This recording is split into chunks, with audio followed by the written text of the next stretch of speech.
welcome back to a brand new episode of Seize the Moment podcast. We have a returning guest. We have Mark D. White. He's professor and chair of the Department of Philosophy at the College of Staten Island, CUNY, where he teaches courses in philosophy, economics, and law, and is also a member of the economics doctoral faculty at the Graduate Center of CUNY. His books include A Philosopher Reads Marvel Comics, Thor, A Philosopher Reads Marvel Comics' Civil War, The Virtues of Captain America, Batman and Ethics, the Oxford Handbook of Ethics and Economics, and A Philosopher Reads Marvel Comics' Daredevil, From the Beginning to Born Again. His newest book is called Rights versus Antitrust, Challenging the Ethics of the Competition Law. Mark, welcome back. It's a pleasure to have you back. Thanks. It's great to be back, guys. Absolutely. And so Mark writes in this book, in arguing against the entire field of antitrust and competition law, I have set myself quite the task. After all, antitrust is a largely unquestioned part of law and regulation in most developed countries around the world. In the United States, antitrust law has been raised to the level of importance normally reserved for the seminal documents of liberal democracy itself. For example, in 1972, the Supreme Court pronounced that antitrust laws in general, and the Sherman Act in particular, are the Magna Carta of free enterprise. They are as important to the preservation of economic freedom and our free enterprise system as the Bill of Rights is to the protection of our fundamental personal freedoms. And the freedom guaranteed each and every business, no matter how small, is the freedom to compete, to assert with vigor, imagination, devotion, and ingenuity whatever economic muscle it can muster. Earlier, the court called the Sherman Act a comprehensive charter of economic liberty aimed at preserving free and unfettered competition as the rule of trade. Indeed, according to political scientist Mark Allen Eisner, antitrust was often referred to as the constitution for the American economy, reflecting the centrality it has come to occupy in the firmament of economic regulation. Although liberals and conservatives maintain their unique focus and emphasis for antitrust, most scholars and policymakers across the political spectrum support some degree of antitrust enforcement. So, I mean, just for our audience, from my understanding of it, is when we think about the difference between the monopolies and antitrust, obviously not referring to the board game here. Monopolies are businesses that essentially like gobble up other businesses. So they are mergers and they essentially become a big conglomerate, right? Or big conglomerates. And then with trusts, I mean, when they kind of band together, essentially what they do is they kind of weed out the competition. So, I mean, Mark, what you're essentially saying here seems kind of counterintuitive, especially because you are too, I know. So like, especially because I'm a liberal, but it seems super counterintuitive because from my understanding of it, trust actually sort of fosters free enterprise. I'm sorry, antitrust fosters free enterprise. So when you think of the fact that businesses kind of have these nefarious ways of getting together, controlling prices essentially, and even controlling products and distributions and whatnot. I mean, the idea here is that the reason why we have these laws in place is because it helps the little guy, right, compete. So can you tell us now about your perspective and how it's actually counterintuitive to what my intuition tells me? Okay, that's a lot to respond to. Um, Basically, the way I look at it, and you're right, and this is counterintuitive, and there's not a lot of people that say this, but the way I look at it is that you referred to actions that are in violation of antitrust law as nefarious. So let's start there. Is that part of my book argues that they're not nefarious at all. They may be harmful. They may be, devious or underhanded, or nefarious probably isn't a bad term. But the issue is, are they wrong? Are they wrong in a way that they should be limited by the law or penalized if they're actually done? And what I argue in the book is that all of the actions that are targeted by antitrust are perfectly valid exercises of basic property rights of business owners. And when I say basic property rights, I mean not any extreme or absolute version of property rights, but a very common sense view that businesses are free to do what they want with their assets, provided they don't violate the rights of anybody else. And that's where the characterization of these actions as nefarious kind of triggers a response in me, in that no matter what impression we may have of these actions, whether it's price fixing or collusion or predatory pricing or whatever, they're not violating anybody else's rights. They may be harming other people's interests, but there's a lot of things that businesses do, and all of us do every day, that that harms other people's interests. That's just part of life. And, if you have one business decides to raise their price, that harms the interests of customers that still like to shop at that business. Right. If you have a business that decides to close a location or a factory, that certainly harms people's interests, but no one would say that that violates anybody's rights, because no one had a right to have the product at that certain price or the right to have that location of the business. Mm-hmm.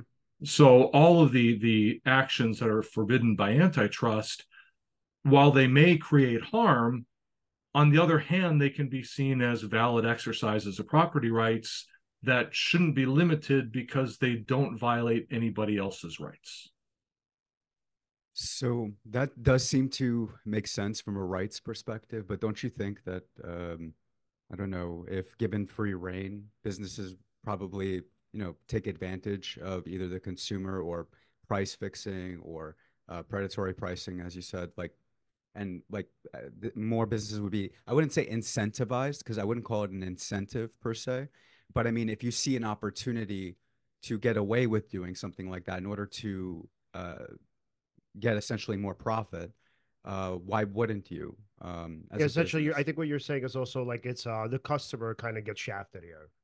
Well, I mean, if you can get away with shafting the customer, right. I agree that the customer at the end of it makes the choice whether or not to purchase that product if the price is raised. Of course, the consumer has the autonomy. They can just decide, okay, I will not conduct business with this particular company or this business anymore. I completely agree, and I'm sure that there's probably a balance from your perspective that would arise from just that consumer and business relationship, right? As far as that goes. But I mean, what would happen if, let's say, a company decides to do predatory pricing and then sort of like, let's say at one point lowers the price for their product, makes it lower than their competition. The competition no longer makes money anymore. They're kind of out of the business. Now that they're out of the business, that company that lowered the prices before raises it again, and like, how can we defend against? I was thinking the same thing. It's in the book. Yeah, actually, you do give that example. Yeah. Again, that's a lot to respond to. I mean, again, I don't want to base everything on how you're wording things, but how you're wording things really is kind of suggestive of what I'm fighting back against in my book. Right. When you say that if antitrust law, and correct me if I'm wrong, if I'm misstating you, Alan, but I think you said if antitrust laws were relaxed, as I'm recommending, right, then businesses would have the incentive to perform more actions that would take advantage of consumers or hurt consumers' interests. That's sort of the intuitive thought that comes to mind. And also I'm also playing a sort of a devil's advocate position. Mm-hmm. This isn't actually reflective of my own. It's a good position. No, I get it. It's part of the argument. Yeah. Okay. But I mean, yes, businesses pursue incentives to make profit. That's what businesses do, but they have to do this within the legal environment and within common sense prohibitions against fraud and deceit and violence. So they what I like to think of businesses as doing, and this goes for consumers, workers, anybody in the economy, is you're able to do whatever you want as long as you don't violate the rights of others. Mm-hmm. There's a reason I lead the book off with that common aphorism that, your my rights end where your nose begins. Right. So each of us in a liberal democracy outside the realm of business should be free to do whatever we want, read whatever we want, see whoever we want, marry whoever we want, etc. Mm-hmm. As long as we're not violating anyone else's rights. And of course, that begs the question of what everyone else's rights are. And I realize this doesn't answer anything. This just leads to more questions. Sure. But the argument I'm making in the book is these various actions that are forbidden by antitrust do not actually violate anybody's rights. that because usually antitrust is considered to protect two groups: one, consumers, and two, smaller, less efficient competitors. And so the little firm competing with the big firm, or consumers buying from firms. Right. And what I argue in the book is that, again, while these groups' interests may be set back by some of the actions that firms can take in violation of antitrust law, right, they don't have any well-defined rights over these outcomes that are violated. So, like I said before, if one firm raises its price, it hurts the interests of its consumers. right, Okay, whether they keep buying at the higher price or whether they have to go somewhere else and look for a lower price, it does set back their interests. And if two firms together fix a higher price, that's collusion, that's in violation of antitrust law. That also violates the consumer's interests. But in neither case does the consumer have a right to that lower price that was violated by either of the actions. And the only thing that makes them different is it's two firms doing it together instead of one firm, which obviously is going to have a larger impact on consumers' well-being. Right. But it still remains the fact that no rights were violated. Okay, wait. So, Mark, I want to give you an example, and I really want to know what you think about this. Okay, so Alan and I actually had this conversation, and it's so cool that it's like kind of coming up because I felt like this was pretty significant. So I'm not going to get into the details here because of your employer and stuff. So I'm not going to say that much about it. But I don't know where he's going. Yeah. Oh, okay. So, but it was so. Okay, I'll give you just somewhat of a background because I'm gonna try my best to leave out like a lot of the important stuff. Okay. So, Mark, I know. Okay. So, how much do you know about the New York State Exchange of Health? Very little. Okay, so I'll get into it. Is it in New York? Yeah. So let me get into it. Okay. So technically, I'm assuming, unless this is not where the conversation is going to go, but I would assume most of us would agree that healthcare is a right, right? So with that being said, what happened was over the past year, so the prices for the New York State Exchange of Health rose exponentially. So I ended up getting a letter in the mail for the company that I have health insurance with, and so they were like, "Oh, hey, we're increasing the price by like $100 and something." Listen, at the end of the day, for me, I'm like, it kind of is what it is. It just sucks. It's inconvenient.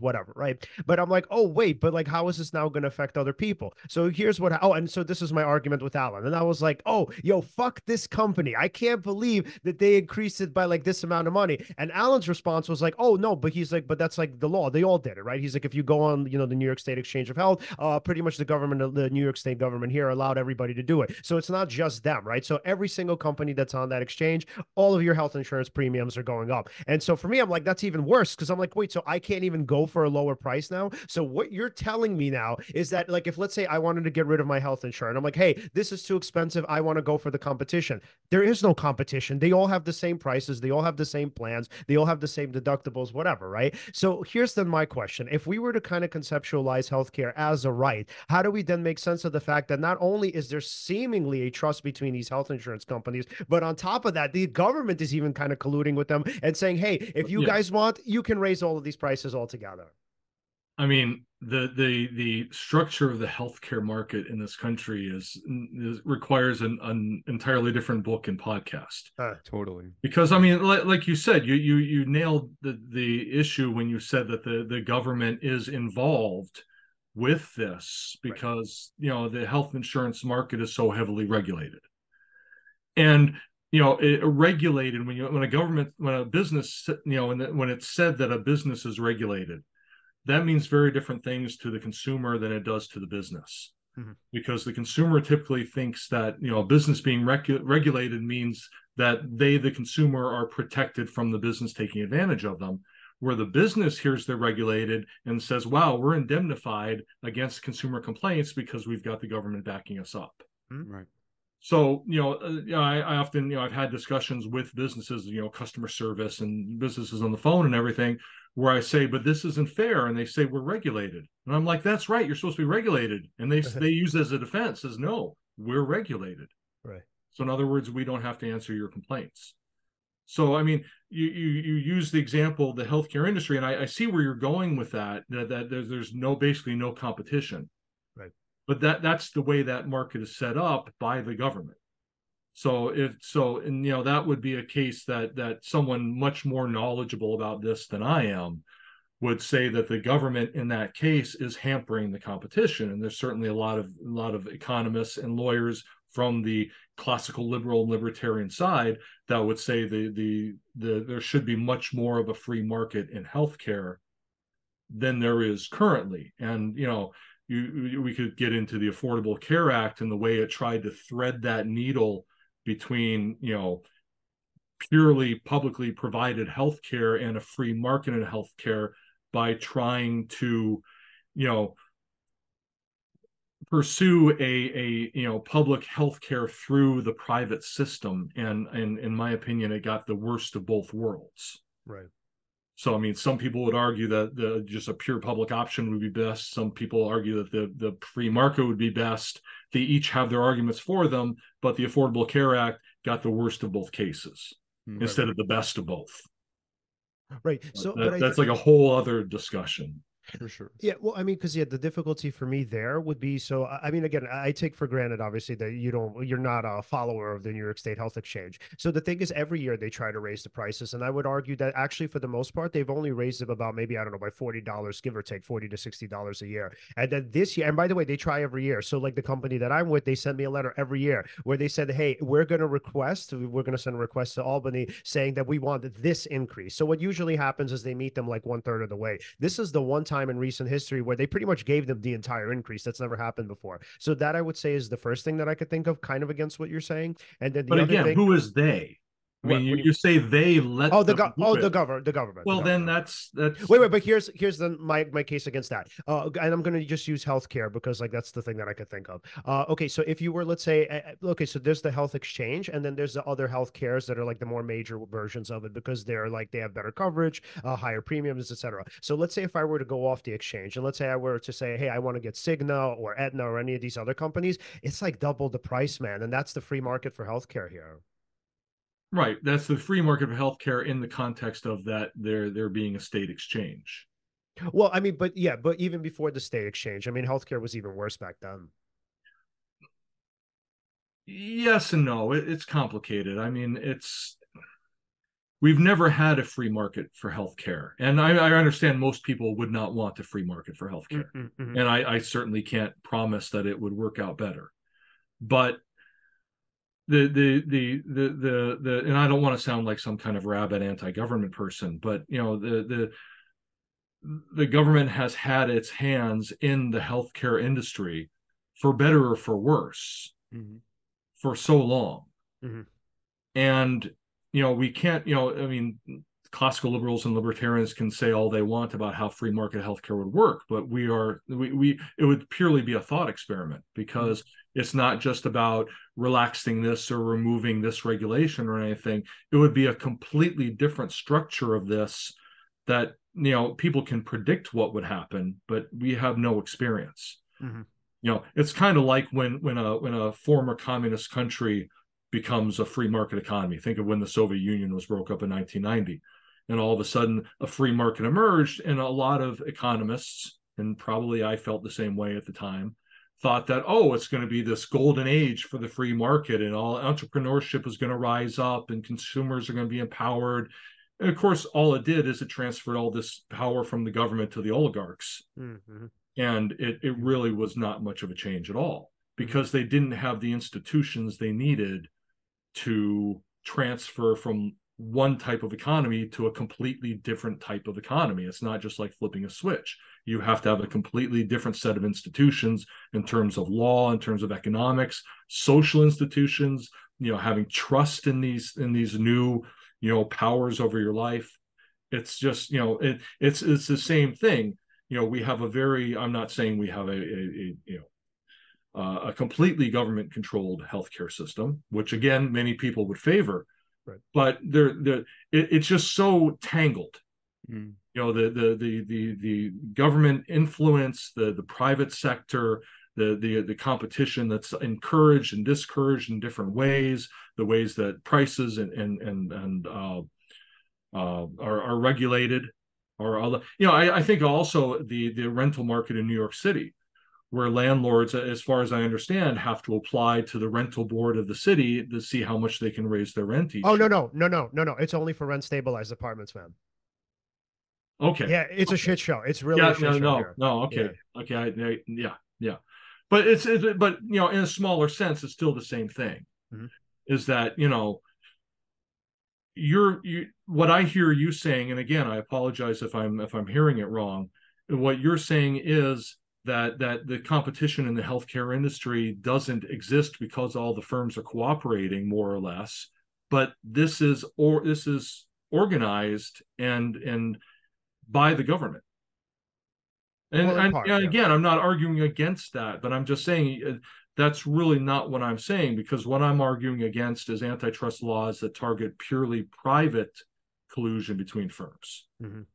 And of course, the government coming in and organizing the competition between firms, they would say, the government would say, we're doing this because in our absence, it would be worse. Right. In other words, the government would probably, if you appeal to the New York State board about this and said, oh, my insurance rates went up by $100 a month, they'd say, well, Leon, without us, it would have gone up by $500 a month. That's true. But of course, that's a hypothetical. They can't, how do you prove that? That may be right. No, it is, yeah. But how can they prove that? Mhm. And for all we know, in the most, devious or nefarious story of affairs, there's a lot of regulatory capture. So a lot of people that serve on government boards that oversee and regulate industry are former workers in that industry that still have friends of that industry. Mhm. And economists call this regulatory capture because the institutions of regulation are actually captured by members of the firms that are supposed to be regulated. Right. And this is a sense in which, like I said before, regulation, instead of limiting the behavior of companies towards consumers, can actually protect companies from the consumers by and enabling companies to tell consumers, listen, you can't complain about this because it's regulated. We're allowed to do this. Right.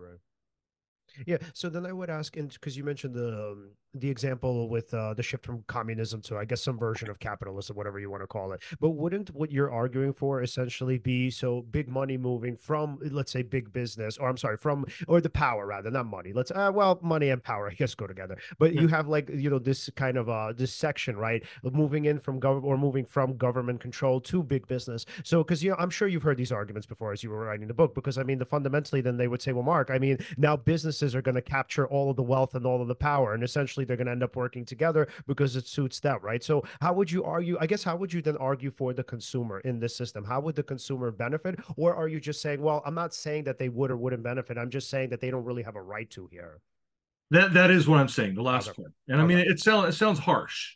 Right. I admit it sounds harsh.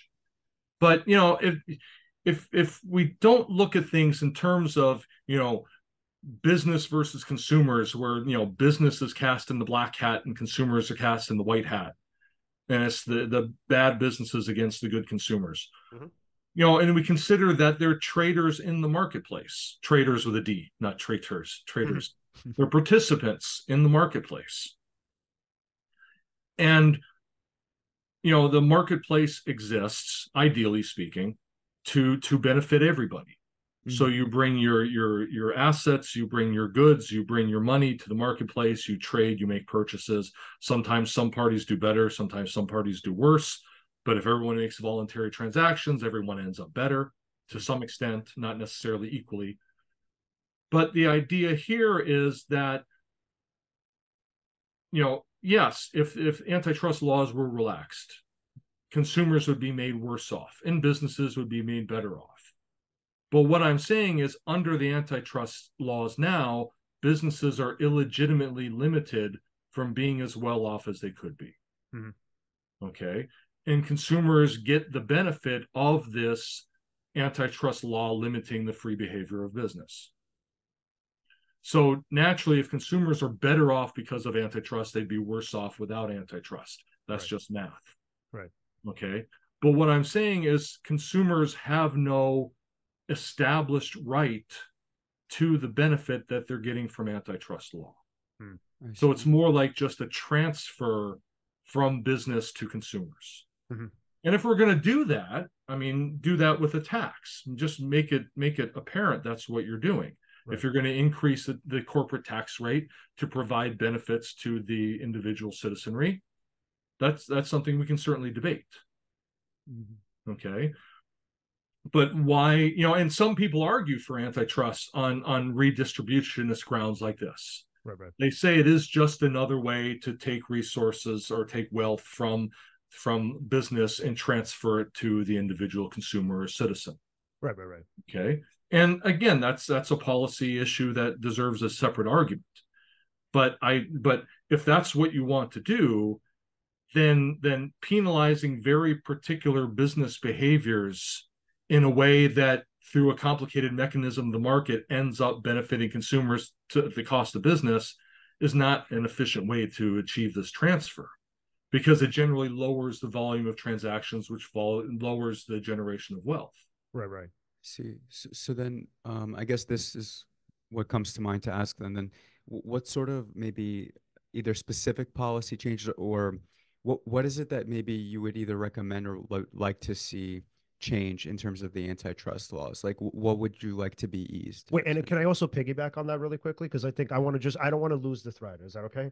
It's connected to the policy. It's connected to the policy question, right? Because so here's what I would ask Mark, right? And then this actually goes into policy. So I hear you effectively saying something along the lines of like, hey, why don't we, instead of these antitrust laws, essentially enact some sort of tax, right? So in these policies, right, and whatever it is that we're doing, I'm going to really try hard to connect it to your question.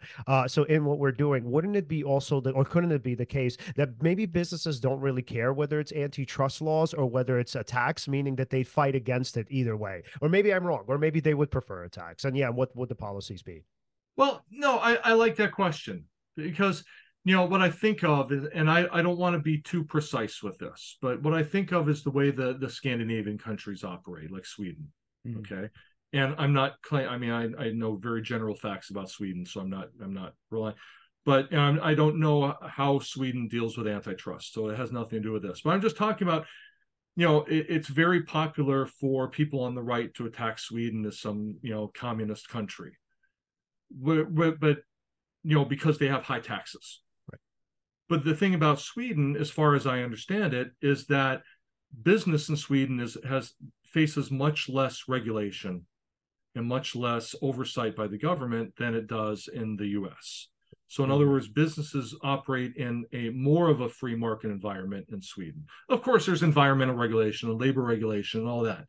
But I mean, as far as the laws that tend more to be money grabs by politicians, limiting the behavior of businesses to generate money for the politicians or for the government, the Swedish government does less of this. So in other words, it allows the free market to do what the free market does best, which is generate wealth, generate productivity. And then once you make, it's this classic economic argument where you make the pie as big as you can, and then you take a nice chunk of it. So yes, Sweden takes a large amount of wealth in terms of taxes. But before they do that, they allow businesses and consumers to generate the most wealth they can. And that gets to the, a couple fundamental theorems in economics, which is that, the market economy in general, not talking about specific, faults with it, but in general, the operation of the market economy and the settle of prices between consumers and producers, et cetera, will generate the most wealth. And then once that wealth is generated, the government can come and take a chunk of it to fund the necessary operations of government. Right. But it doesn't do any good. And this comes back to your saying, would businesses be just upset about antitrust or a tax? Probably. But in terms of the economy, you could generate a lot more benefits from the economy by letting businesses operate in a greater free market environment. And then once they do better, take more of that as a tax to fund whatever you want to do, including possibly transfer it directly to consumers. So that's a whole separate issue, and I obviously don't address that in my book. But this is just, it'd be a more efficient way of achieving this transfer if that's what you want to do. Oh, interesting. Well, because but then my question would be, well, what would the economic benefits be? So for let's say a tax as opposed to antitrust. Well, just the fact that if I'm right, and you relax antitrust laws, you allow businesses to generate more revenue, mm-hmm. and then you tax more of that away. Mm-hmm. So, even at the least, you could make up what's lost in consumer well-being through the relaxation of antitrust. You could just take that back through taxation. Mm-hmm. But the fact that you're generating more economic activity means you're generating more wealth. And so there's more pie to draw from in terms of taxes. Oh man, I know. Oh man. Okay. So, but here's then my thing, and I guess I don't know if this is necessarily a counterpoint, but like, I mean, you already know this, Mark, obviously from, the perspective of big business, small business, whatever, because we were just talking about the minimum wage where we had Jeff Fuhrer on. And so like, but the question is always going to be, but isn't it the fact that like, let's say there's a tax increase, isn't that going to make like, let's say the heads of these companies, shareholders, whoever, the board, isn't it going to ultimately make them say something along the lines of like, well, we have this like really big tax, so we don't really want to spend this much money on our employees, et cetera, et cetera. Because Jeff would say, well, a lot of these companies essentially, when they're kind of stifled economically, obviously, what they end up doing is, I mean, they spend less. And then if you give them like any money, I mean, they kind of just keep it. They hold it themselves. And they, they buy back stocks, right? So how could we prevent that from happening, if that's at all something you would even address? Yeah. I mean, how businesses react to taxes, it depends on how the tax is implemented. Plus, I mean, this is one way in which economic theory predicts a different thing than what happens in the real life. And this is obviously a problem for economic theory because, the way that supply side economics is supposed to work, this is way outside antitrust, but the way supply side economics is supposed to work is it's similar to how my antitrust plan works, is that you reduce the tax burden on businesses. And they're supposed to respond to this by realizing there's increased profit opportunities, so we should invest more, hire more, produce more, and therefore generate more jobs, more products, lower prices, more output, greater national income, greater GDP, et cetera. That's the way it's supposed to work. And in theory, that's great. And I've supported this idea of how this works. I think supply side economics gets a bad rap from the theoretical angle. But then you read these news reports, and assuming they're correct, that when businesses do get these tax breaks, again, like you said, Leon, they just pocket the money, they put the money away, they do stock buybacks, they don't increase hiring, they don't increase production, they don't lower prices.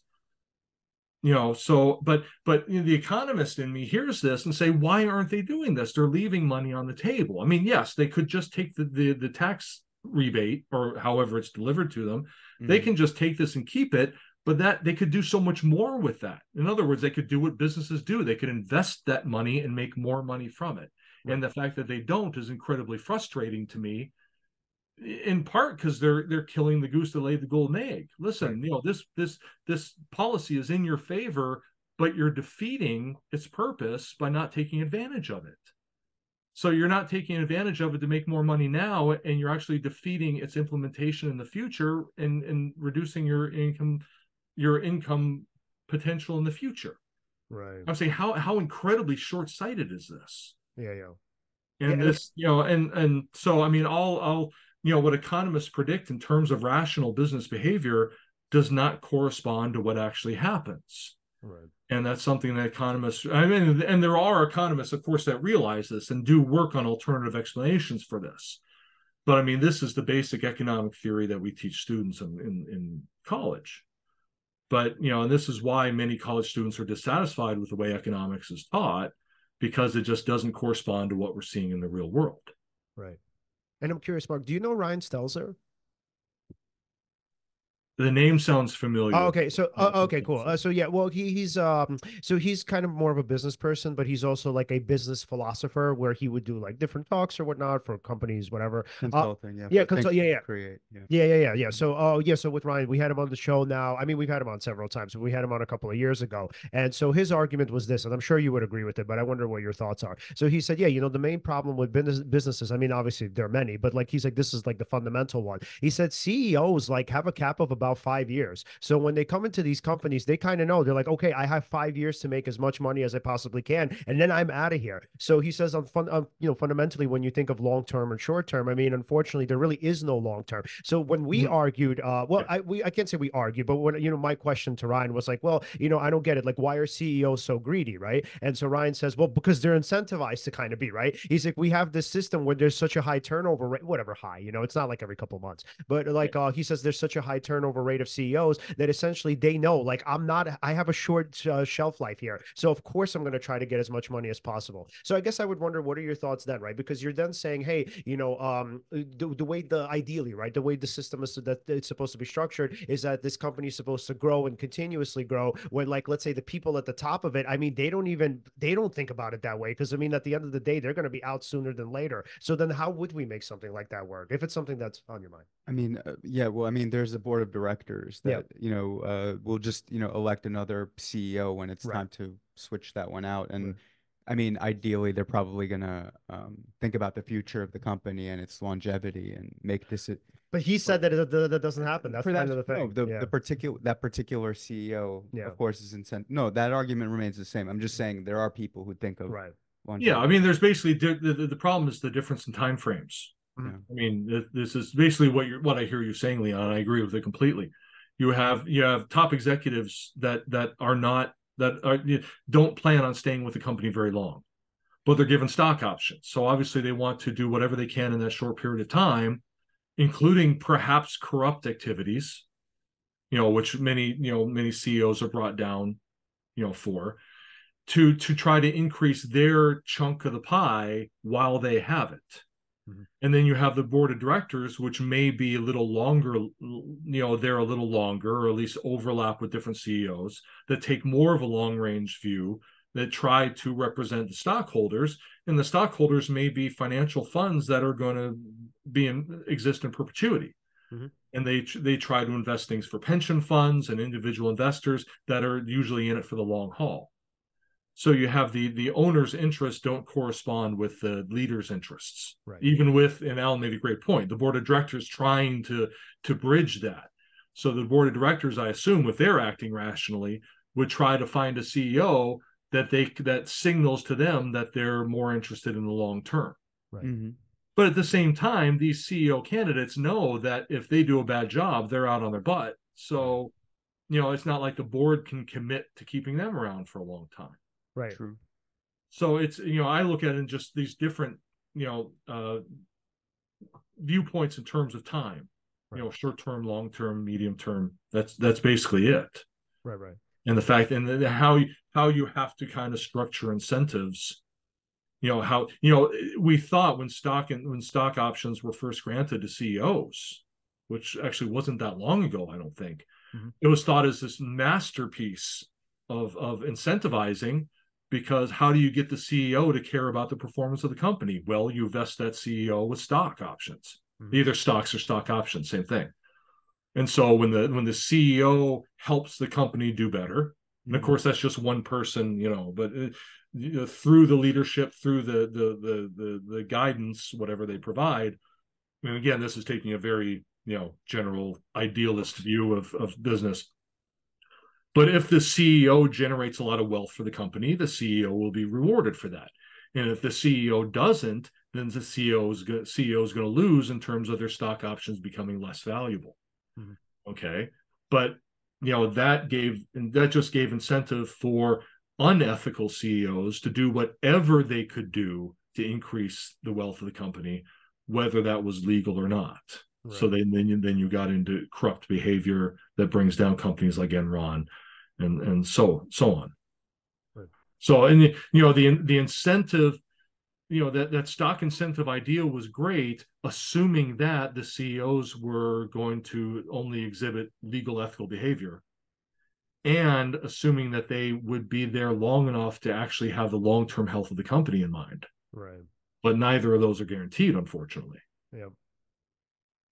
And by the way, this is not one of my canned questions that we discussed, before the podcast, but this is just very interesting to me. what exactly drove your interest into like to writing about this? Because, and I know that's usually a cliche question that people No, ask on a no. podcast, but is it that you were trying to start a business, or you know someone who started a business, and then something like that, or? It's a niche topic. No, I could never understand. I mean, I understood the received theory, which I, present in the book before my critiques. Right.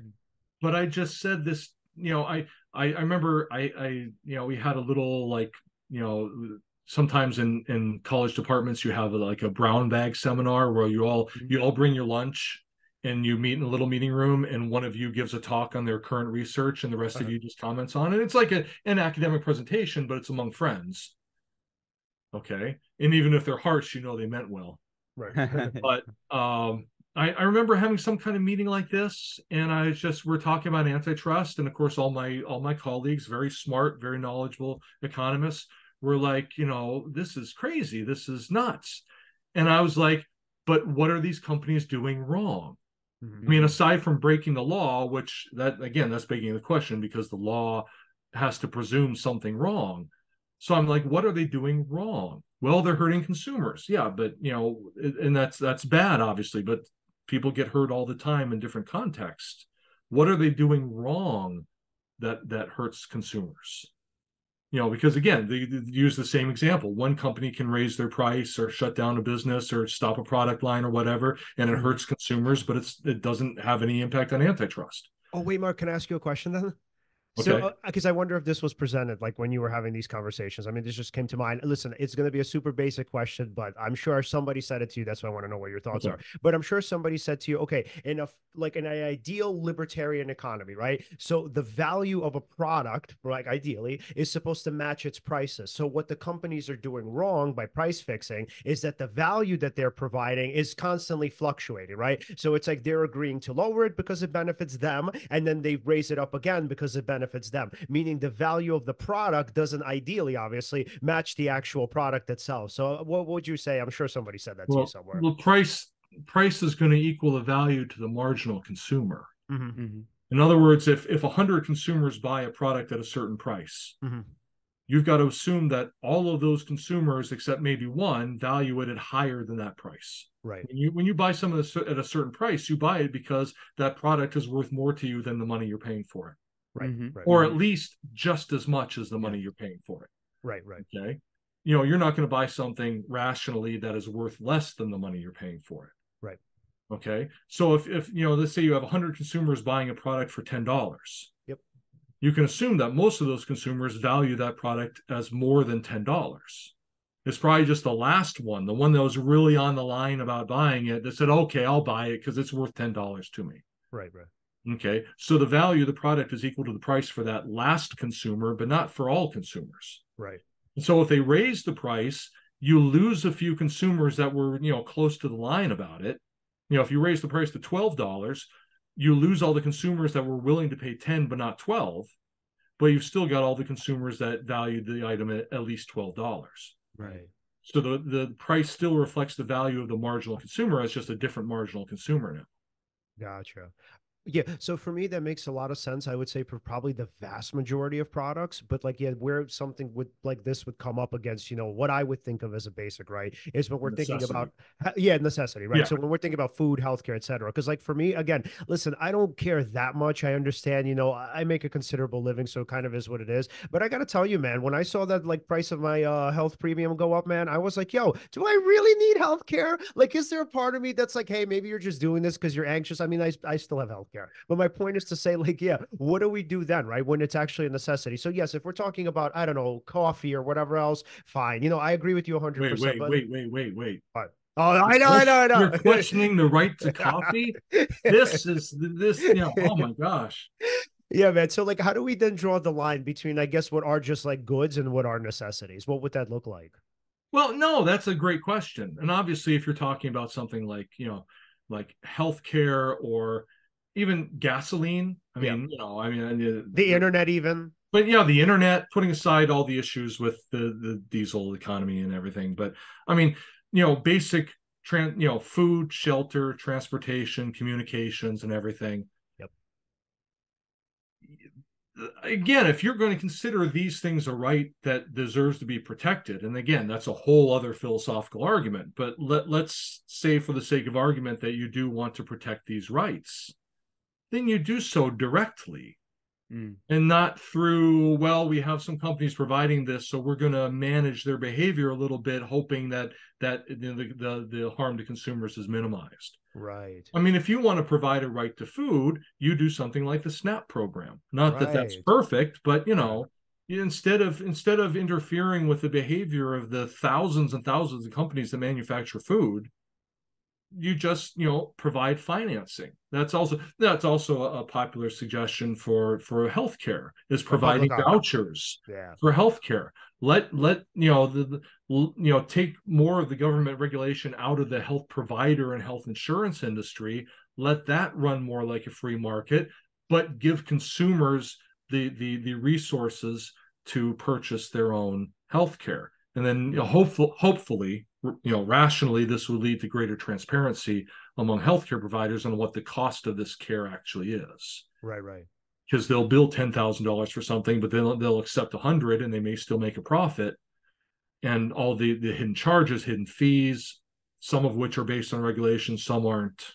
Yeah. That's a whole other topic too. But again, we're getting back into an industry that's got heavy government involvement in it already, for better or for worse. Right. Yeah, so why? Okay, first of all, I love that. Obviously, I mean, as somebody who supports a ton of government intervention, but I think like the issue that this is what I would say economists would have to grapple with is that, dude, people fucking sell water for like $20 a bottle, So it's like, how do we then say? And and I'm sure you know this, Mark. I mean, when Obamacare was first coming up and there was a public option, I mean, the healthcare industry fought vehemently against it. They're like, we don't want a public option, right? So I guess, is there a world where the two can coexist? Where these health insurance companies, we could just tell them like, look, fuck off, man. If they don't want to buy your company or your plan or whatever, they don't have to do that, right? And then we could have this public option for the people who need it, whatever that would look like, but essentially saying that, like, yes, these two can coexist. Because I mean, listen, I hear what you're saying with government intervention, but we also have to account for the fact that, again, there are people literally selling water for like $20, meaning that if you can co-opt a resource, if you can just take it and say, hey, I'm going to make money off of it, they're going to want to do that. And they're going to want to eliminate any sort of barriers, or especially competition, but specifically, like, they would want to eliminate any barriers to doing that, because their whole thing is like, well, if I gather this resource, if I can make it mine, then I can do with it whatever I want. Right. Well, we just have to eliminate or minimize the opportunities for doing that. And there's the whole opposition on the side of classical liberals and libertarians to occupational licensing is basically just protecting or turning occupations into guilds, where it limits the number of people in them and allows them, again, to have control over that limited resource. And it can be the things like, obviously one well-known case is hair braiding, where they make people who braid hair get cosmetology licenses. And this is obviously to protect cosmetologists, but it certainly doesn't protect consumers who want to get their hair braided and don't want to have to find a licensed cosmetologist to braid their hair, when many people can braid hair without a cosmetology license. Right. So, and a lot of arguments from the more libertarian side argue that a lot of limitations on resources and a lot of hoarding of resources that generates excess profit is generated by governmental limitations. So, in other words, in what I kind of one of the broader points of my book is that I come at it through a different angle, but really is, we want to promote competition, but competition as a process. Right. One of the arguments you gave the typical story of predatory pricing, where, a large firm sees a small firm try to get part of its market. So the large firm with a lot of resources, a lot of financing, drops its price below what the small firm can endure. Small firm gets driven out of business. Large firm does this and then raises their price again. The problem with that story is it's not just one and done, because as soon as they raise their price, there's opportunity for another entrant to come in and try to compete again. Right. True. Okay. So then the large firm is going to have to lower their price again. So over the long term, you may see this large firm usually having a low price with occasional spikes in the middle that attract more competitors in. Right. And this gets back to just the general point that economists always make in our intro classes, is that entrepreneurs respond to opportunity. As soon as one business starts to take advantage of consumers in some way, other businesses will come in and compete better if there's an opportunity for them to do so. Yeah. So, I mean, because, with something like, let's say, the internet, I mean, again, I'm going to just use New York City here because, I mean, this is sort of what we know. But like, with the internet, man, we've had, I think, 2 to 3 providers here, man, for decades. So it's like, I hear what you're saying, but I wonder, like, is this applicable to all industries, most industries, how many industries? Because again, like here we have Optimum, we have Verizon Fios, and I think Spectrum, and that's like it. That's as far as it goes. And it's always been that. And by the way, the prices for the internet here are absurd. So in the past, probably, I think 5 years, it's went up, I think maybe 30 to 40%. And there is no competition. So I mean, it's technically not a trust, just to be clear. But I mean, I'm not accusing them of anything. But what I am saying is that there have been these there's less competition than you would like. Right. And which generates higher prices and higher profit. Yeah. And they're all the same, by the way. All of the prices are the same. So if you were like, hey, I want to get Verizon instead of Optimum, I mean, you're paying pretty much the same thing. What? Not the same. What is it? Optimum is cheaper than Verizon. Get the hell out. How much is Verizon? No, seriously. Hey, this podcast is now about I was gonna say. Verizon? Verizon, if you're getting like a gig of internet, I believe it's like about $100. If you're getting Optimum a gig, it's like half of that. Is it? I pay $116 a month for my internet, man. I don't know. Yeah, we should discuss this after the podcast. No, wait, this is actually good. I mean, it's good, but we're talking about specific prices. But that's what. No, but that's kind of. But that's literally what. So I'm saying. I'll tell you this, just generally speaking, Yeah. Optimum is cheaper than Verizon. How much? Verizon is a higher quality, and Oh. how they brand is that themselves. okay? Yeah. But I mean, I can't imagine that it's much cheaper. Okay, so but fine. Let's say it's cheaper. It's not exactly the same, right? But okay, but then what do we do in these industries where there isn't, let's say, much competition? Fine, maybe it's not this one exactly, even though I still think it is. But let's say if there are other industries, right? So not a trust exactly, but again, we still have these same options over and over, and there aren't entrepreneurs. You get that with any industry that relies on a network. Mm-hmm. It used to be the phone companies, now it's internet companies. You can't literally have thousands of small internet companies. Right. When all the cables and lines have to be owned. Right. Okay. We try to deregulate the electricity industry and have, decouple the provision from the supply, and I don't think it worked that well. But again, I'm not an expert on that. Mm-hmm. But yeah, you have some cases where, I mean, economists talk about the ideal of perfect competition when there's many, many, many small firms all providing an identical product at the same price and not making much of a profit. And then you have some industries that just because of the nature of the business itself, it can't support that many firms. Mm-hmm. So when you have something like utility provision, phone companies, internet companies, et cetera, the physical infrastructure and the nature of the network is such that a market, even a large market like New York City, can only support a handful of firms. And if there's only a handful of firms, there's not going to be that much competition, and prices are going to be higher. Mm-hmm. If prices are higher, consumers are worse off. Okay. Now, there's several options for that, but again, they're all in the area of regulation and policy and not antitrust. And you're not making any allegation of antitrust violations, right? Because I mean, they could be cooperating. Yeah, we don't know. Unconscious parallelism, where if they were charging the same price, it's all kind of a wink, right? We don't know. Thing, backroom deals, or But that's sort of the classic problem in economics of the natural monopoly. Utility companies are always considered to be a natural monopoly because it doesn't make any sense to have competition in a market where there has to be a shared infrastructure. Right.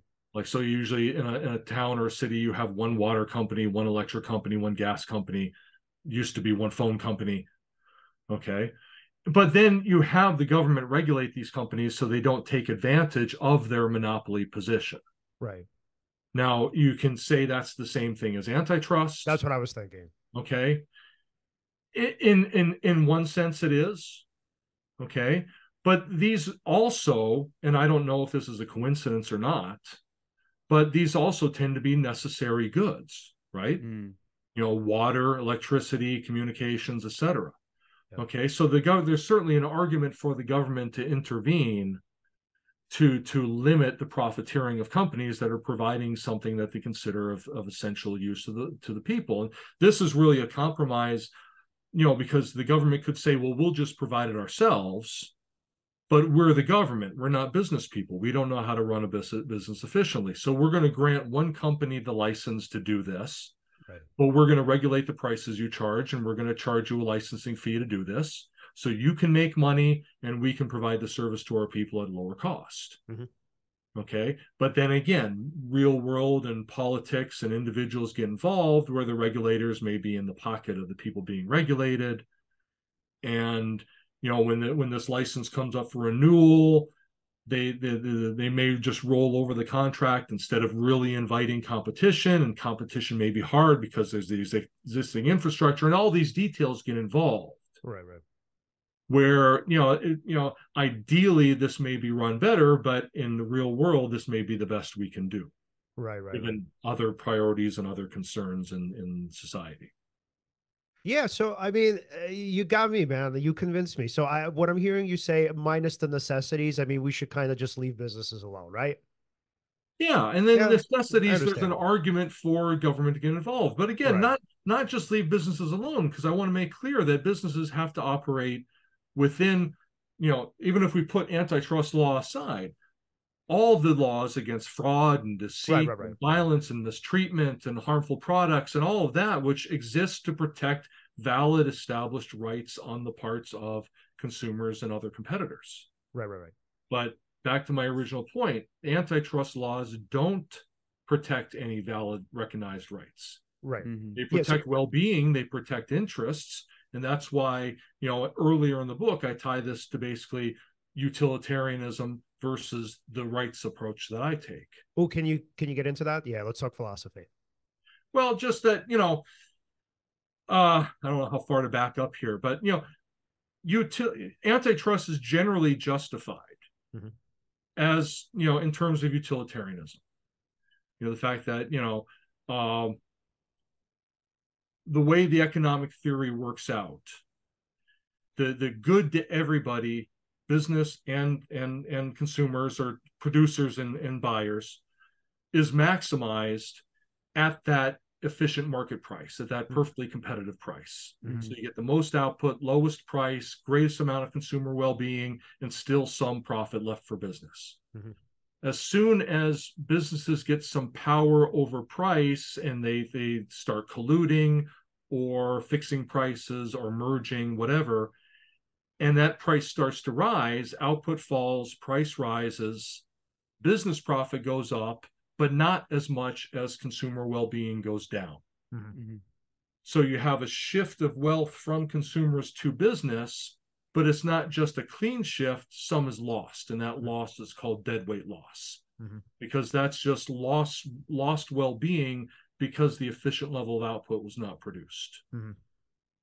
So the argument is we need antitrust to try to push industry in the direction of this perfectly competitive ideal, in order not just to generate the most well-being for consumers, but to generate the most well-being overall for the economy. Okay, it's they don't even say it's unfortunate, but it's unfortunate that, to increase the well-being of consumers, you have to take it away from business.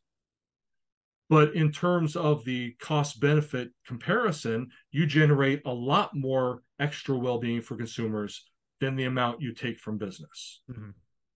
But surprisingly, you never hear anybody say, well, we should tax consumers to make up the loss to business. Yeah. For some reason, you never hear that. Right. Okay. But, that's the utilitarian justification for antitrust. Okay. And that's why usually most antitrust supporters across the political spectrum, with exceptions, would say that it doesn't matter whether you focus on consumer well-being or whether you focus on overall economic well-being, because they're really coupled. Okay, you increase consumer well-being by increasing economic well-being in total. Okay, and there's a lot of academic discussions about whether antitrust should focus on consumers or overall economic well-being, but it's all beside the point as far as I'm talking about, because it leads to the same conclusion. Right. Okay, but what I say is that along, with many utilitarian arguments, something is lost. Mm-hmm. And what is lost is any discussion of rights, any discussion of dignity, any discussion of justice. Yeah. So antitrust is typically not one of the utilitarian nightmare scenarios, but it in terms of business, it could be considered one. Mm-hmm. In the fact that, all this is done even at the expense of business, because it's and the thing is, it's very, very, very rarely any notion of rights are involved, except for every once in a while you'll have, like in the quotes Leon read in the beginning from court decisions and politician statements, etc., that there's a right to competition, a right to free enterprise, etc. Mm-hmm. But the right, what does the right to competition mean if not the right to run your business the way you want to, given that you respect others' rights? Mm-hmm. So in other words, when they say right to competition, they mean a right to their version of competition, which leads to this economically efficient state of affairs. Oh, interesting. That's not the way I read it. I wonder, okay, I'll just tell you my interpretation and I wonder what you think. So when I hear something like, the right to competition, what I hear that meaning is the right to actually continue to competing, meaning that if these companies kind of like push you out because of obviously price fixing, then obviously you now no longer are able to compete. So the way I understand it is that you have the right to maintain a degree of competition with your competition, as opposed to just or only being able to compete. Well, how would you interpret that, Don? Well, that sounds more like a right to exist. Yeah. Horribly run companies shouldn't exist. Right. So they don't have a right to exist just because they want to be a company. Mm-hmm. You have to be a successful company. You have to run at some level of efficiency or competence in order to continue as a company. And if you can't do that, you should be replaced by a company that can, or your company should be bought by somebody who can run it better. Right. Yeah. So what I think, to kind of nudge that back to what I think they actually mean by right to compete, is they mean that small businesses that may not be as efficient as big businesses should still be able to compete, assuming that big businesses don't take advantage of their bigness, right, with predatory pricing or things like that. Right. Okay. So, but that's still, promoting a certain picture of competition. This is also the reason in the book where I get into what fairness means, because it'll often also be an appeal to fair competition or fair commerce or fair business. Mm-hmm. But fair isn't a word that moral philosophers use a lot because it's very vague. Mm-hmm. Fairness is usually, more properly termed in terms of justice. Mm-hmm. So we think of, just treatment or just institutions, they're fair ones. Mm-hmm. Racial justice is being fair to everybody, regardless of race or ethnicity. Mm. Okay. Gender justice is being fair to everyone, regardless of justice, etc. You guys know this. Right. But what do antitrust advocates mean when they talk about fairness in business? Again, what I argue in the book is they have a very particular idea of fairness that is geared to what they want to come out of the process, which is low prices and high consumer well-being. Okay, and I use examples from like sports and games to explain how, we consider fair play in sports, but that isn't just a given what fair means. Fair is a rule applied to generate a certain outcome. Okay. I like most other people, I watch the Super Bowl. Yeah. And I remember, I can't remember who it was or even what quarter it was, but there was a great example of I think it was a big throw into the end zone, and the receiver was jumping up to get it, and the defender was also jumping up trying to catch it, but they're both looking at the ball. Yeah. Okay, so it wouldn't have been pass interference. Right. Okay, and that's because obviously if the receiver's jumping up to get the ball, it'd be very easy for the defender just to plow into him. Right.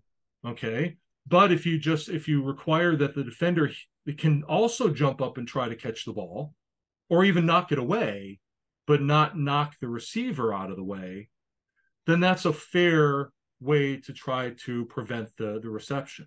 Right. Okay, that's a great rule. I love that rule. It results in more clean play. But why do we want clean play? It's not just an obvious moral fact that we want clean play. We want that because we think it results in the best game. Mm-hmm. In the best, if the receiver can catch that ball, assuming they're not hit, we want them to catch that ball. Mm-hmm. Okay, but if the defender can catch it instead, we want that to happen too. Right. Because that results in the most exciting competition, where it's not just brutal, just knocking the receiver out of the way. Right. Right. Okay, that results in the most enjoyable game. That results in the most profitable game. So that version of fairness is devised towards a certain end. Mm-hmm. So when people talk about fair competition, they're using the word fair like it's an obvious moral concept, but their version of fair competition is geared towards a certain end, which again is this perfect competition ideal of low prices and high consumer well-being. Right. Right. Right. By the way, Mark, did you know that there's actually kind of a version of antitrust in the NFL? In terms of what? Okay, so there's a trade deadline. So the understanding here, and this is like my crude version of it. So you can only trade up until week 7. The reason why they do that is past week 7, you kind of already know who the playoff teams are going to be. So what they don't want to happen is they don't want, like, let's say the week before the playoffs, right? Some team trading away a player for, I mean, it could even be a good, like, let's say it could be a fair trade or whatever. But what they don't want is they don't want it to kind of be a quid pro quo, right? Where, like, let's say, oh, now that you're about to go into the playoffs, I'm going to give you this good player, meaning next time this happens, I expect you to kind of do the same thing. So yeah, they set it up where after week 7, there are no more trades. So it's like, if let's say your running back, wherever goes down, if you can't find somebody out there on the market, you are not getting anybody from another team. Yeah, well, that's what I'm saying. I wouldn't call that necessarily antitrust, but that's just part of the whole institution of rules to try to keep the league somewhat balanced, right? And the results somewhat unpredictable. Uh-huh. And again, that's a version of fairness, but it's a version of fairness with a certain end in view. That's like the whole draft thing, where the worst team gets the first pick in draft. Yep. That's so you hopefully, if the league gets off balance in terms of talent, that draft mechanism at least restores a tiny bit of balance. Right, right. And but again, these things aren't guided by some higher notion of morality. These are to keep the play exciting and keep everyone invested in their teams and generate profit for the league, which is great. That's not a cynical statement. Right, right. But football is a business like any other sport. Yeah. But they keep in business by keeping things exciting for the fans. And that's the ideal, right? They have to provide a product which satisfies the fans. And they do that.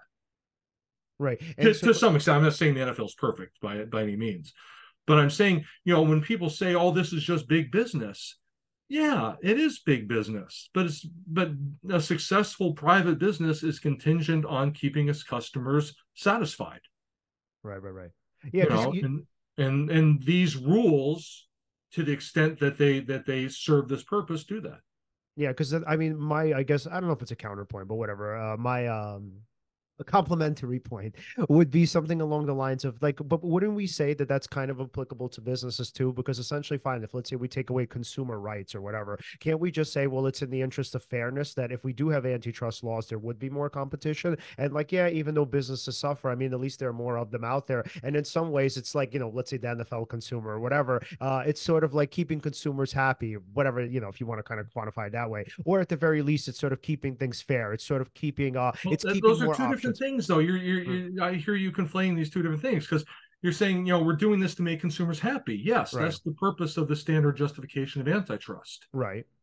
And that's how they're defining fairness. But I'm saying, where's aside from the utilitarian justification, where's the respect for rights in there?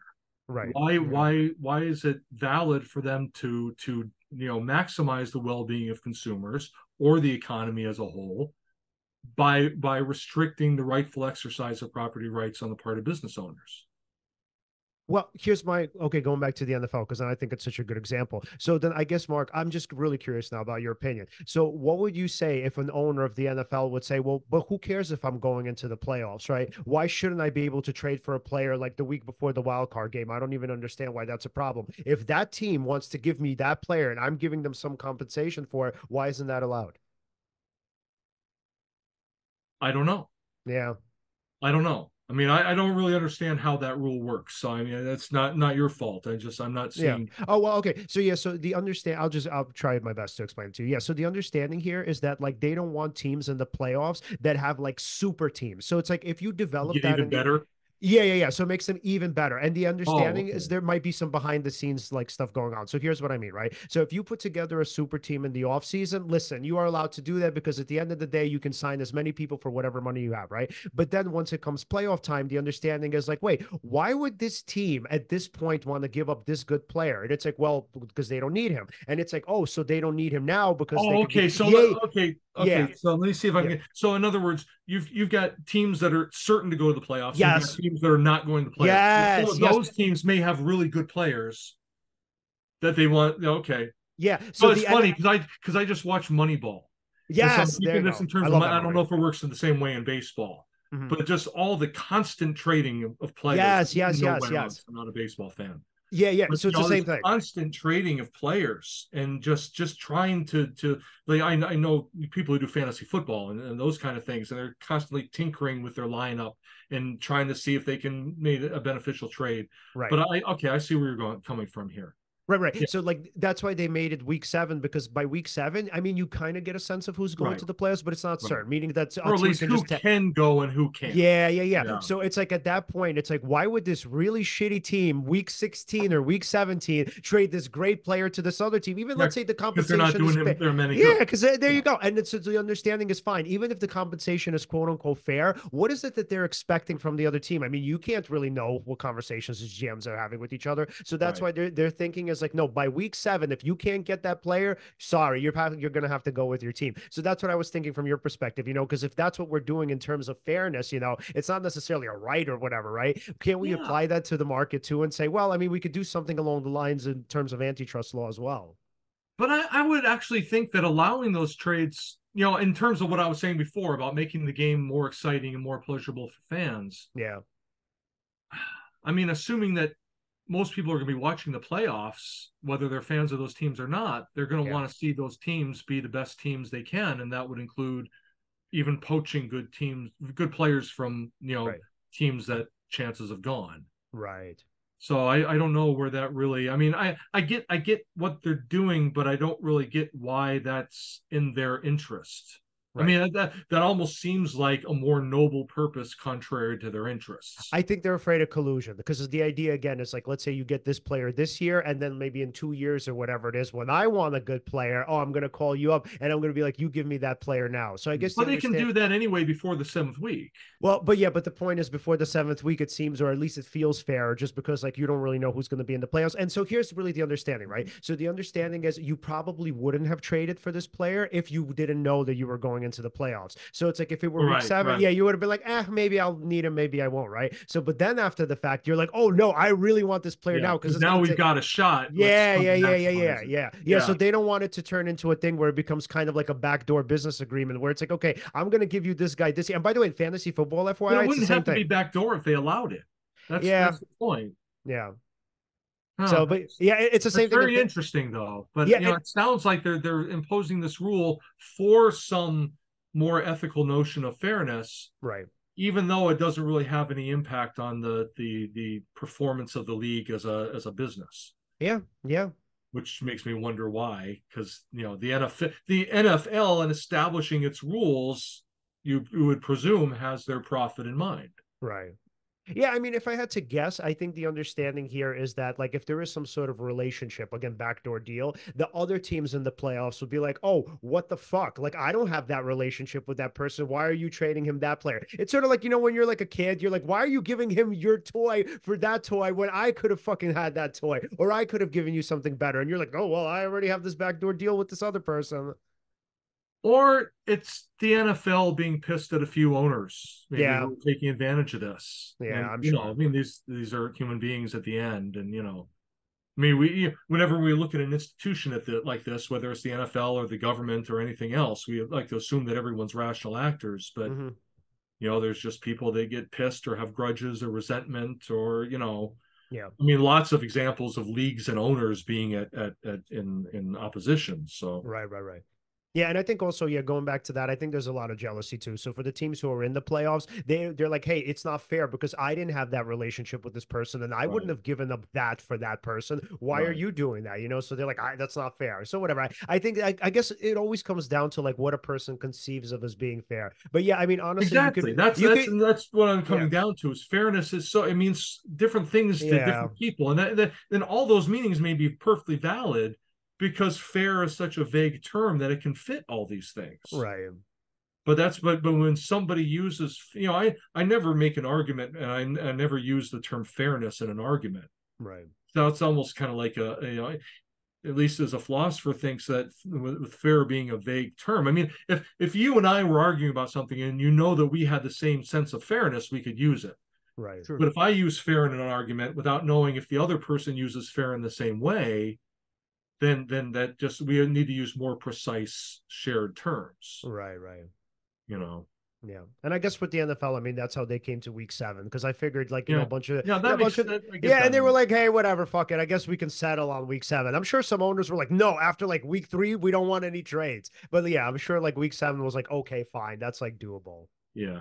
Yeah, and I feel like that's what like we kind of came to here today. It's like we're saying, okay, antitrust laws aren't exactly all across the board good, but like we can argue that at least with the necessities, those should be heavily government regulated. And yeah, man, I could get on board with that. I really love that. Yeah, actually, in regards to easing antitrust laws, are you aware of any Oh, advocates in politics who are sort of working on that and maybe have any traction or momentum?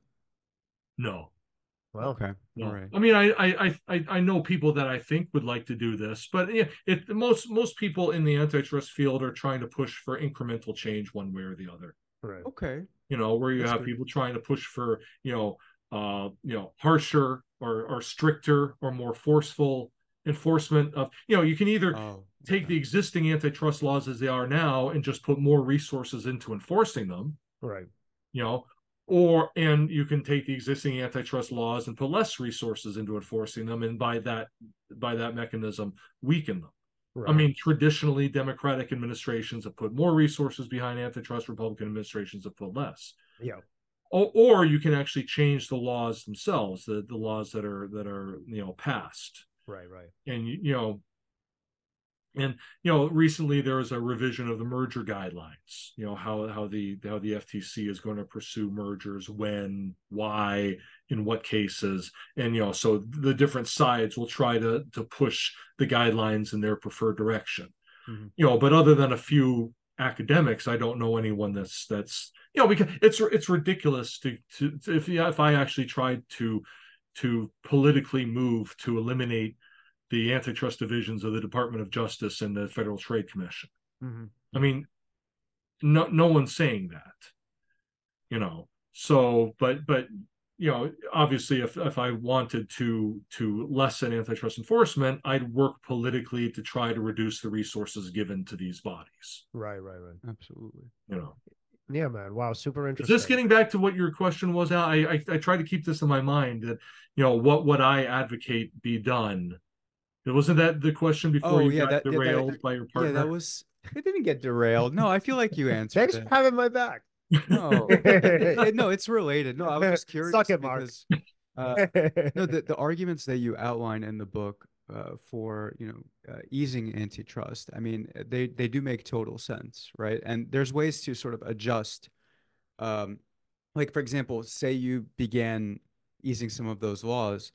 Okay, you could see how it sort of operates, and then maybe you need to either appeal a law or add a new law to sort of or amend a law in order to sort of adjust with the new process. It's just that I guess people are very married to, not people, rather the government is very married to what's familiar, Mhm. right? And yeah, so I guess that's a big issue there. But the arguments totally make sense. It's definitely Thank you. Yeah. Yeah, I mean, so the thing I like about it is, so when you're thinking about what mostly people focus on, I mean, it's usually social justice stuff where it's connected to marginalized groups. And then I Right. think if you had kind of like a cursory view of your work, you'd be like, oh, why the fuck is this guy defending big business? But I like that as we're getting into it, what you're actually saying is, no, everybody benefits. I'm not just defending big business. What I'm ultimately saying is, if we kind of ease these laws or relax them, fundamentally, even the consumer is going to benefit as well. What I'm saying is that, like, why are we just focused on the consumer as opposed to the businesses? Because fundamentally, it's all one big thing anyway. Is that it? Well, I kind of want to back up because I realized a mistake I made earlier when before I brought up the utilitarianism stuff. I got so wrapped up into my idea of making the pie bigger and then using a bigger chunk of the pie for legitimate government purposes. Is remember I talked about utilitarianism and how the utilitarianism justification for antitrust relies on the fact that the theoretical fact, excuse me, that if you get the perfectly competitive ideal of low prices and high consumer welfare, that also generates the most economic output. Right. Okay, so that would be the largest pie. Right. So the fact that reduced antitrust enforcement would not necessarily make the pie bigger, but I would argue it would make the pie more just.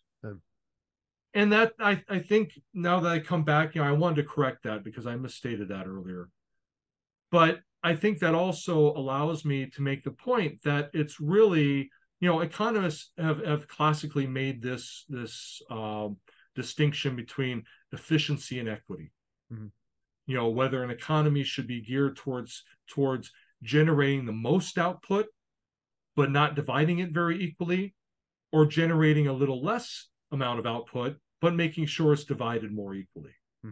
Okay, so that's been the main way we've portrayed free market economies versus command economies in introductory economics classes. Free market economies generate big pie, don't split it up very equally. Command economies are less efficient, smaller pie, but it can be split up more equally. And there's tons of problems with that. I'm not saying that's perfect at all. But my point is kind of the same way. Antitrust laws may generate a bigger pie, but they don't split it up in a just fashion. Because that size of the pie comes at the expense of business owners. Right. Okay, it's great for consumers, but it's not so great for business owners whose options of exercising their property rights are limited. Right. Okay, so if you relax or eliminate antitrust laws, you may actually end up with a smaller pie, but that smaller pie would be a more just outcome. Gotcha. The way that I look at it, it'd be more respectful of property rights of everybody. That's right. Okay, I got you, man. Okay, great, really wonderful endpoint. Okay, Alan, final questions for Mark before we wrap up? Oh yeah, of course. If we wanted to, of course, follow your work, and buy the book, where can we do that? All my stuff, my website, Twitter, Instagram stuff is under Prof. MD White. The website is profmdwhite.com. Twitter and Instagram are all under Prof. MD White. And the book is available, I think, at most bookstores, at least online bookstores, Amazon, Barnes & Noble, independent bookstores. There should be, and of course, Agenda Publishing and Columbia University Press, which are the publishers. You can buy it through them too. I love it. Mark, thank you so much, dude. Honestly, out of all of the episodes that we've done, especially the Thor one, I really like. This was my favorite, man. This was such an excellent episode. One of my favorites of the year. Yeah, great. I really appreciate that. Yeah, time flew. Yeah, I just looked at the time, like, oh, okay, I thought it was one. We actually went over. Yeah, man. Such an interesting back and forth, man. And I appreciate it all. It's always great talking to you guys. Yeah, man. Yeah, and just FYI, we, as you already know, obviously, because you follow us, so we hardly have economists on. So, like, this was really great, man. This is one of the few episodes where we actually tackled that topic. So, thank you again. Well, yeah, I mean, it was great. All right, Mark. We'll talk to you soon, man. Take care. All right. Take care. All right. Awesome. So everyone, if you'd like to follow us, you can follow us at Seize the Moment Podcast on Facebook, Instagram, and on Twitter. We're at Seize_podcast. Like, subscribe, hit the bell on YouTube.